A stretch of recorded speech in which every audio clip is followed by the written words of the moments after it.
जय श्रीराम. हा आता पुढे सिन्नर पर्यंत आवाज गेला. हा नाशिकला गेला पाहिजे की नाही. जय श्रीराम. भारत माता की, गंगा माता की, गोदावरी माता की, गौ माता की, आज के आनंद की. मंचावर उपस्थित संपूर्ण हिंदुस्थानात सध्या ज्यांचं नाव हिंदुत्वासाठी घेतलं जातंय असे पूजनीय रामगिरीजी महाराज. महाराज आजकाल महाराष्ट्रात जास्त फिरताय, पण मी त्यांना दिल्लीचं निमंत्रण देतो. कारण लाल किल्ल्यावर भगवा लावायचा आहे का नाही. हळूच म्हणले. त्यामुळं महाराष्ट्रातले जास्तीत जास्त लोक दिल्लीत जावे असं माझं अभियान आहे.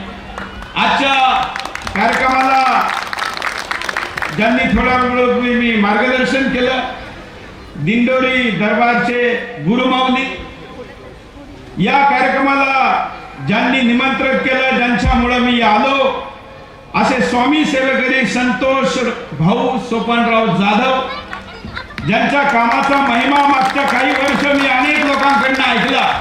2-3 वेळा त्यांनी निमंत्रित केलं, परंतु येता आलं नाही. पण यावेळी मी ठरवलं का काही झालं तरी येईल, आणि आज येऊन आनंद वाटला की आपण खूप चांगलं काम करतात, त्याला आमच्या शुभेच्छा. त्याचप्रमाणे महंत गुरुवर्य स्वामी राघवेंद्र सरस्वतीजी महाराज, स्वामी काशिकानंदजी महाराज शिर्डीचे, आणि आमचा मूळ तालुका शिर्डी सिन्नर असला तरी वडील मागच्या अनेक वर्षापासून शिर्डीत राहतात, त्यामुळे शिर्डीबद्दल एक आत्मीयता आहे. आणि महाराजांचं आमचं एक वैशिष्ट्य आहे, महाराजांची माझी कधीही भेट शिर्डीत झाली नाही, दरवेळी पंढरपूरच्या वारीत झाली. बरोबर. दरवर्षी वारीला मी जात असतो, कमीत कमी 3-4 दिवस चालतो, त्यात महाराजांची भेट होती. म्हणजे आज ही पांडुरंगाची वारी चालू आहे हा संकेत आहे. या भागाचे जिल्ह्याचे माननीय खासदार, ज्यांचं दिल्लीमध्ये एक सज्जन खासदार अशी म्हणून इमेज झालेली आहे, राजाभाऊ. संसदेमध्ये अनुपस्थित राहणारा म्हणजे सगळ्यात जास्त उपस्थिती देणारे खासदार म्हणजे राजाभाऊ. त्याचप्रमाणे ज्यांच्या मतदारसंघामध्ये आपण बसलेले, म्हणजे राजकीय भाषेत म्हणाल तर ग्रामदेवता माणिकराव कोकाटे, ज्यांचं धडाक्याचं काम आपण पाहत असतो. आज ज्यांचा आमदार म्हणून पहिला सार्वजनिक कार्यक्रम आहे विवेक भैया, त्यांचे वडील आमचे खास मित्र आहेत, आणि त्यांचंही सौभाग्य आणि आध्यात्मिक आशीर्वादाने ज्या गोष्टी मिळत असतात, म्हणून काल शपथ घेतली आणि आज पहिला सार्वजनिक कार्यक्रम त्यांचा आहे. त्यांना खूप शुभेच्छा. रुपाली ताई निलेश जाधव या स्थानिक सरपंच, मोठ्या प्रमाणात या कार्यक्रमाला उपस्थित सर्व हिंदू भाऊ बहिणी, आणि या तालुक्यात नातेवाईकही भरपूर आहे. आज या कार्यक्रमाला दिल्लीहून का यायचं असा विचार आमची टीम करीत होती, कारण काही ना काही निमित्त असतं कार्यक्रमाचं. तुम्ही असं म्हणलं की सध्या देशात हिंदुत्वाचं वातावरण आहे, खरंय, परंतु हे वातावरण आता आहे हे ज्यांच्यामुळे आहे अशा लोकांचा हा कार्यक्रम आहे, आणि म्हणून त्याला जाणं गरजेचं आहे. बाकीचं राजकीय हिंदुत्वाच्या वातावरणाने अनेक लोक बदलतात, सत्ता बदलली का ते पण बदलतात, पण कुठेही सत्ता असो नाही तर नसो, ज्यांनी खांद्यावर भगवा झेंडा कायम घेतलेला आहे असे हे हिंदुत्ववादी लोक आहे. म्हणून या कार्यक्रमाला यायचं, म्हणून मी दिल्लीवर आलो. आता माझ्या आधी ज्यांचं संबोधन झालं माऊली, मी जरा त्यांच्या संबोधनाची दोर पकडून बोलू इच्छितो. महाराज थोड्या वेळापूर्वी त्यांनी विवाह संस्था या विषयावर बोलले. हा हिंदू इतक्या वर्ष मजबूतीने उभा राहिला, जगातली कोणतीही संस्कृती 200 वर्षापेक्षा जास्त टिकली नाही. मोठमोठे देश 30-40 वर्षामध्ये समाप्त झाले. आता ज्या इराणला आपण इराण म्हणतो, हा कधी पर्शिया होता, पारस होता, तिथं आपले लोक राहत होती. अग्नि तिथं पोहोचल्यानंतर तो देश इराण झाला, परंतु इस्लामच्या 1400 वर्षानंतरही जर कोणी उभा असेल तो हिंदू उभा आहे. अर्थात आपली ही मोठी भूमी गेली. आज आपल्या ताब्यात असलेला भूभाग फक्त 30% आहे. आपला 70% भूभाग गेला. अफगाणिस्तान, पाकिस्तान, बांगलादेश आपलाच होता ना, होता की नाही? आज नाहीये. पण तरीही इतक्या वर्ष हिंदू आजही लढतो आणि पुन्हा जगण्याची, पुन्हा उभारी घेण्याची स्थिती जी दिसते त्याचं मोठं कारण आहे साधू संत. त्यांनी दिलेले संस्कार, त्यांनी निर्माण केलेली सामाजिक रचना, त्या सामाजिक रचनेमध्ये माऊलींनी विवाह संस्था यावर बोट ठेवलं. आणि मी असं मानतो की सध्या हिंदूंच्या पुढे सगळ्यात मोठं संकट जर कुठलं असेल तर ते विवाह संस्था कोलॅप्स होतीये, पडतीये. खरं म्हणजे लोक म्हणतात की काय नाही, लग्न होणारच आहे. मी मध्ये सोमठाण्याला कार्यक्रम होता हिंदू संमेलनाचा. तिथल्या सभेत गेल्यानंतर, कारण ग्रामीण भागात थोडं कमी जाणं होतं, मला तिथल्या कार्यकर्त्यांनी सांगितलं की इथल्या 40% लोकांचे, मुलांचे लग्न होत नाही ग्रामीण क्षेत्रातले.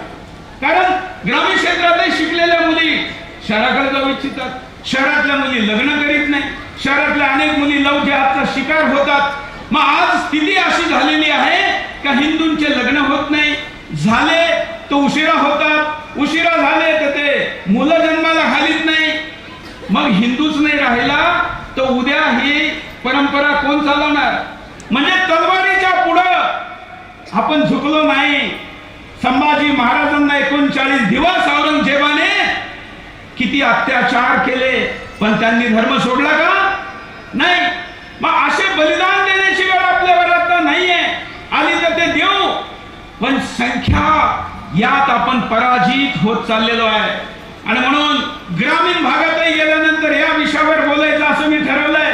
आणि मी आध्यात्मिक क्षेत्रातल्या लोकांना अपील करतो की बाबा, आपल्यासारख्या लोकांमुळे, संतोषजी, आपल्यासारख्या लोकांच्या अपीलचा असर होऊ शकतो. आज संख्येची स्थिती काय तुम्हाला माहिती आहे? जसं तुम्ही 40% गोदावरीच्या किनाऱ्यावर असणाऱ्या गावात जर लग्न होत नाही तर मराठवाड्याची स्थिती काय असेल, विदर्भाची काय स्थिती असेल, झारखंडची काय असेल, कल्पना करू शकता. आणि यापुढे संपन्नता आहे. त्या मुंबईमध्ये जो हिंदू आहे त्याचा बर्थ रेट 1.1, म्हणजे 2 हिंदू मिळून 1 हिंदूला जन्माला घालतात. बँगलोर मध्ये तर 0.8 आहे, म्हणजे 2 हिंदू मिळून 1 हिंदू सुद्धा जन्माला येत नाहीये. मग ही गती राहिली तर अमेरिकेची एक संस्था आहे, ती वॉशिंग्टन DC मध्ये पीयू रिसर्च सेंटर सामाजिक रिसर्च करते. तिचा दावा आहे का पुढच्या 18 वर्षामध्ये हिंदुस्थानात हिंदू अल्पसंख्याक होणार, म्हणजे मायनॉरिटी 50%च्या खाली येणार. चालेल का? झालं तर चालेल का? तुम्ही तर म्हणाल आमच्याकडे तर काही मुसलमानांची संख्या फार नाही, ही समस्या आमच्याकडे नाही. आपल्याकडे हीच अडचण आहे. ज्यावेळी ढाकामधल्या हिंदूला पळवल्या जात होतं, कराची मधल्या हिंदूंना पळवल्या जात होतं, त्यावेळी श्रीनगर मधल्या हिंदूंना वाटत होतं की ही समस्या आमची नाही. ज्यावेळी श्रीनगर मधल्या हिंदूंना पळवल्या जात होतं काश्मीर मधून, त्यावेळी दिल्लीतल्या हिंदूंना वाटत नव्हतं की ही समस्या आपली आहे. आज मालेगाव मधल्या हिंदूंची अवस्था काय आपण ऐकून असाल ना. बांगलादेश मधल्या हिंदूंची अवस्था काय, त्या ठिकाणी हिंदू असल्याची किंमत ते कशी त्यांना मोजावी लागते. आज आपल्या मुली बाळी सुरक्षित आहे कारण हिंदू बहुल आहे. बांगलादेश मध्ये हिंदू महिला बिना बुरखा घालता बाजारात जाऊ शकत नाही. बांगलादेशातलं तर सोडा, हिंदुस्थानात आता जिथं बंगालच्या निवडणुका झाल्या त्या बंगालमध्ये बाजारामध्ये हिंदू महिला बिना बुरखा घातल्या जाऊ शकत नव्हती, कारण गेली तर तिला दिवसा ढोळ्या उचलून घेतलं जातं. का? काफिराची मालमत्ता आहे. म्हणून दुसऱ्याला ठेस लागल्याने ज्ञान मिळते खरं आहे, पण दुसऱ्याच्या ठेसेने जो शिकतो तो हुशार आणि विद्वान असतो. काश्मीरच्या हिंदूला लागलेली ठोकर, केरळातल्या हिंदूला लागलेली ठोकर, पाकिस्तानातल्या हिंदूला लागलेली ठेस, यांनी जर आपण महाराष्ट्रातला हिंदू शिकणार असू तर आपण या केवळ राज्याला नाही वाचवणार, देशाला वाचवणार. कारण या देशावर जेव्हा जेव्हा आपत्ती आली,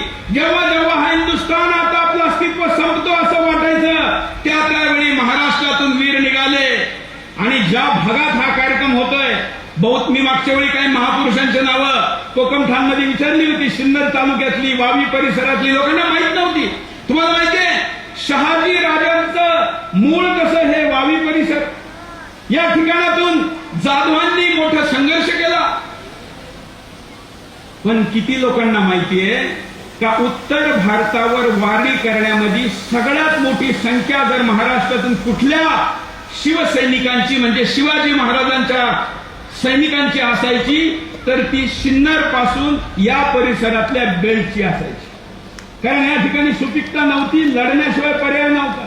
त्या महापुरुषांची नावं कुठे आहेत, त्यांच्या समाध्या कुठे आहे? नाहीये. परंतु आज त्यांच्या समाध्या बनवण्याचं दूर, जसं माऊली थोड्या वेळापूर्वी म्हणत होते की जर हंपीला गेलं तर आजही तुम्ही रामायण मध्ये आहात असं वाटतं. आता सांगितलं ना, हंपीवाल्यांनी रामायण जिवंत ठेवलं, पण तेच राम नाशिक मध्ये आले होते, याच परिसरातून गेले होते. आपण ते जिवंत ठेवलं गाव आहे का? आपल्याकडे किती खुणा आहे रामाच्या, किती खुणा आहे. उत्तर भारतातले एक विद्वान आहे, ते 13 वेळा पायी ह्या परिसरातून फिरले आणि मला कुंभमेळ्यात भेटले. त्यावेळी त्यांनी सांगितलं कसुरेची मी माहिती घेतली, त्या परिसरात गेले, मला माहित झालं तुम्ही तिथले आहात. रामजी सगळ्यात जास्त वनवासामध्ये जाताना पण म्हणजे इकडनं आले रामटेककडनं आणि पुन्हा श्रीलंकेकडं दक्षिण भारताकडे गेले. महाराष्ट्रात सगळ्यात जास्त पायी चाललेले आहे आणि त्यात सगळ्यात जास्त चालणाऱ्या जिल्ह्यामध्ये नगर आणि नाशिक जिल्हा आहे.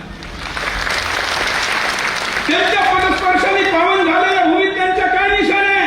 नाही. पण मजारीवर हिंदू जायला लागलेला आहे, खडगावर जाऊन डोकं टेकवायला लागलेला आहे.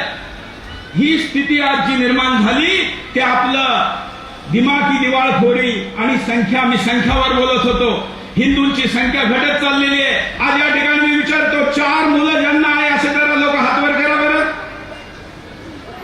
पा बाबा 4 नावं सुद्धा नाही.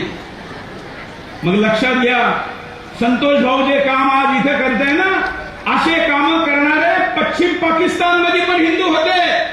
परंतु हिंदू घडला, पाकिस्तान तयार झाला. आज तिथल्या मंदिरांमध्ये त्यांनी टॉयलेट बाथरूम बनवलेले, गायचे गोठे बनवलेले, म्हशीचे गोठे बनवलेले. मंदिर राहिलेले नाहीये, कारण संख्या घटत चाललेली आहे. जर आणि हाच प्रश्न मी जो तुम्हाला इथे विचारला, 4 मुलंवाले किती, जरा 3 वाले किती हातवर करा बरं. 3 वाले 10-15 आहे. 2 वाले करा. 1 वाले हवा, 1 वाले जास्त आहे. आणि ज्यांना एकही नाही ते अन्य काही कारण असेल त्याचा सन्मान आहे. परंतु आपण मुलं खर्चामुळे होऊ देत नाही अशी स्थिती आहे का? अशी स्थिती तर नाहीये ना. खर्चामुळे होऊ देत नाही अशी स्थिती आहे का? नाही. आपल्या डोक्यात असं घालण्यात आलं का कमी मुलं जन्माला घालणे म्हणजे तुम्ही मॉडर्न आहात, म्हणजे तुम्ही लोकसंख्येची चिंता करता.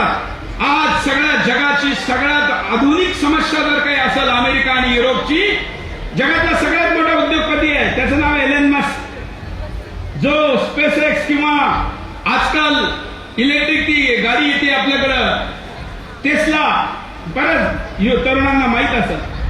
तो आठवड्यात 2 वेळा जगाच्या अशा देशांचे नावं आणि सामाजिक समस्या म्हणून जनसंख्येवर पोस्ट करीत असतो. का ही कम्युनिटी जपान, ज्या जपान्यांनी मोठं युद्ध लढलं पहिल्या आणि दुसऱ्या महायुद्धामध्ये, ज्यांनी टेक्नॉलॉजीच्या आधारावर जगावर राज्य केलं, आज त्या जपानमध्ये म्हाताऱ्यांचा देश अशी त्याच्यावर शिक्का बसलेला आहे. तरुण नाहीये, कारण नवीन पिढी लग्न करीत नाही, केली तर मुलं होऊ देत नाही. जपान पुढच्या 35 वर्षामध्ये अस्तित्वात राहील का असा प्रश्न जपानवर आहे. त्यांना आपली आर्मी दुसऱ्या देशाला द्यायची वेळ आलेली आहे, कारण देशातले मुलं सेनेत जात नाहीये. आज हिंदुस्थानात ही स्थिती निर्माण झाली आहे. फक्त 18 वर्षानंतर जर हिंदू अल्पसंख्याक झाला तर काय होईल? अनेक लोक होतील, काय होईल, काय फरक पडेल? तर मी तुम्हाला विचारतो, मी राजकीय माणूस नाही, राजकारणाशी मतलब नाही, परंतु जर काश्मीरमध्ये हिंदू मुख्यमंत्री होऊ शकतो का? आता होऊ शकतो का? बांगलादेश आणि पाकिस्तानची तर कल्पना सोडून द्या. मालेगावमध्ये कुणी आमदार हिंदू होऊ शकतो का? नाही. मग जर या देशामध्ये हिंदू राहिला नाही तर दिल्लीच्या गादीवर पंतप्रधान हिंदू बसणार नाही आणि हे या हिंदूंना परवडणार नाहीये. हे मी काय भाजपासाठी किंवा मोदीसाठी बोलत नाहीये. पार्ट्या आणि माणसं तर येतात आणि काही वर्षांनी जातात, परिवर्तन हा नियम आहे. परंतु जर हिंदू घडला आणि दिल्लीच्या गादीवर जर कोणी औरंगजेब बसला तर मग काशी विश्वनाथ पण सुरक्षित राहणार नाही आणि सोमनाथचा महादेव पण सुरक्षित राहत नाही. हे उदाहरण आहे. संख्या जर घटली आणि खिलजी जर दिल्लीच्या गादीवर बसला तर आम हिंदू, सामान्य हिंदूची मुलगी सोडा, राजाची पद्मिनी सुद्धा सुरक्षित राहत नाही. आम हिंदूचं तर सोडा. आणि म्हणून मुघल काळात आपल्याकडे काय होत होतं जरा वाचा. हे सगळं होऊ नये म्हणून जिजाबाईंनी संकल्प घेतला आणि छत्रपती जन्माला घातले. आज शिवाजी महाराज, हा तर नियम आहे ना की शिवाजी महाराज यायचे असेल तर जिजाबाई पाहिजे. त्याचा तर काही बायपास नाही आहे का, शॉर्टकट नाही. आज किती महिला जिजाऊ व्हायला तयार आहे हो? किती महिला तयार आहे?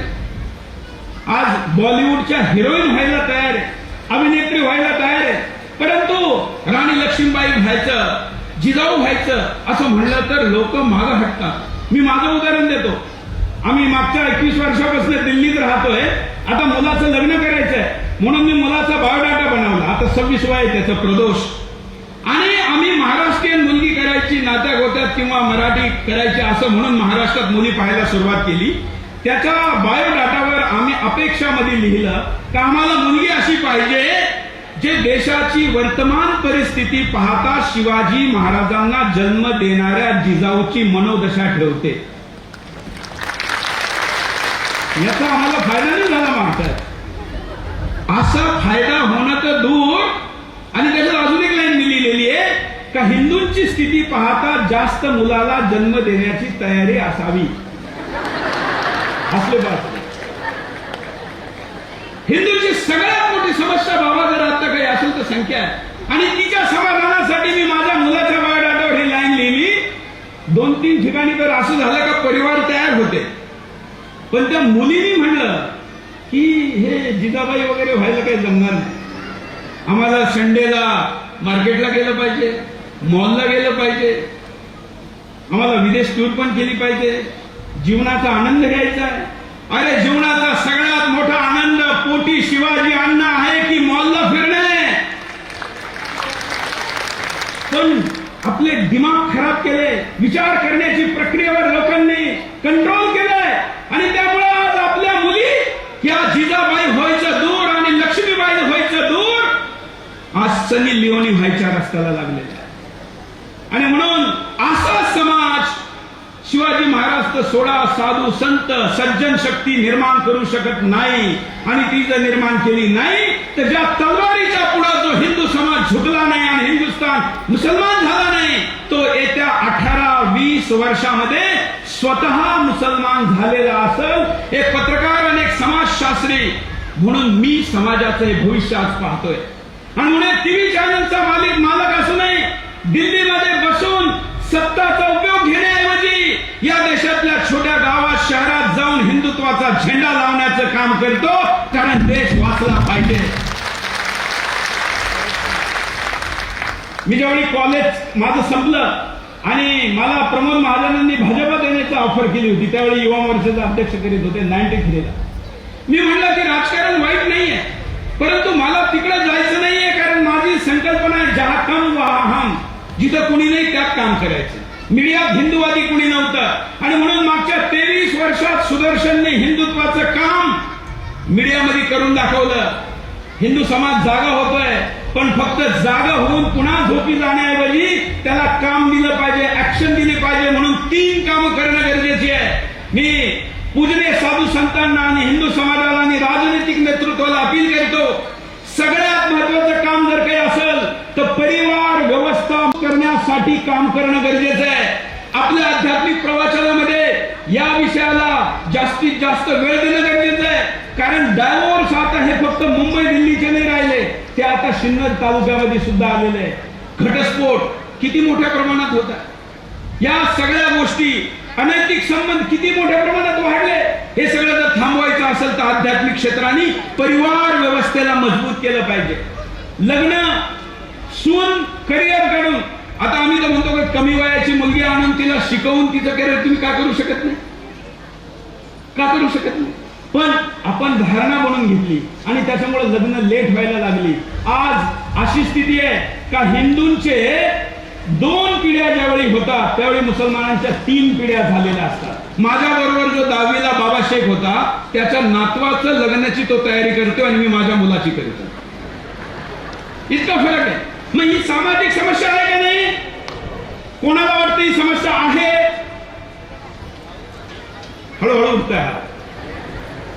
हिंदू घटला पाहिजे का, वाढला पाहिजे का नाही? कोण वाढवणार? शेजारचे.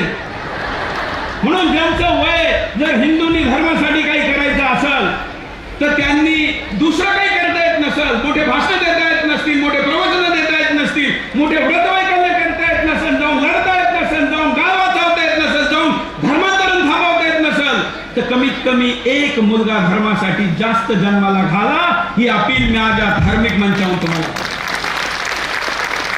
आणि अनेक जण म्हणतील की त्या मुलाच्या शिक्षणाचं काय, तर आज तुमच्या मंचावरून वचन देतो का 3रा मुलगा जो जन्माला घालील त्याच्या शिक्षणाच्या खर्चाची जबाबदारी सुरेश चव्हाण घेईल. तुम्ही संतोषीला संपर्क करा, ते देतील त्यांना आम्ही ऍडमिशन आणि सगळा खर्च, कपडे लत्ते, राहणं बिणं सगळं करू. आणि 3रं अंतिम अपील करतो का स्वतः धर्मासाठी लढा. स्वतः लढू शकत नसाल तर जो लढतो त्याचा पाठिंबा द्या, मागे उभे राहा. आणि कमीत कमी मागे उभा राहू शकत नसेल तर जो लढतो त्याचा विरोध करू नका. ही अपील हिंदू समाजाला करतो. आपण मला या ठिकाणी बोलवलं, आपले विचार व्यक्त करण्याची संधी दिली, कारण मला असेच लोक बोलवतात ज्यांची 56 इंची छाती आहे. आता संतोष भाऊंची शरीराने तर त्यांनी कमी ठेवलेली आहे, पण हिमतीने मोठी आहे. ते पण मागा धर्मासाठी लढतात हे मला माहिती आहे. त्यामुळं जे घाबरे असतात ते मला बोलवितच नाही. त्यामुळे कोणत्याही मंचावर गेलो तर मी माझा धर्माचा विषय मांडतो. तुम्ही मांडला, तुम्ही ऐकलं, याबद्दल धन्यवाद. आणि बाबा पुढच्या संतोषी पुढच्या कार्यक्रमाला येईल तर जरा हात जास्त उभे राहिले पाहिजे का 3 वाले 4 वाले, ठीक आहे ना? चला, जय श्रीराम. धन्यवाद.